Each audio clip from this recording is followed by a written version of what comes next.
தன்னை மறந்து மண்ணில் விழுந்து இளமை மலரின் மீது கண்ணை இழந்த வந்து தேக சுகத்தில் கவனம் காட்டு வழியில் பயணம் கங்கை நதிக்கு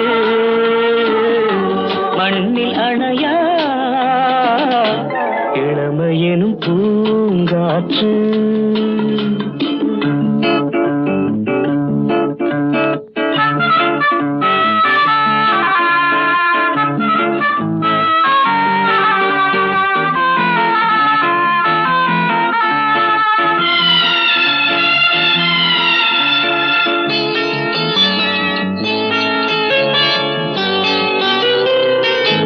அங்கம் முழுதும் பொங்கும் இளமை இதம் பதமாய் தோன்ற அள்ளி அணைத்த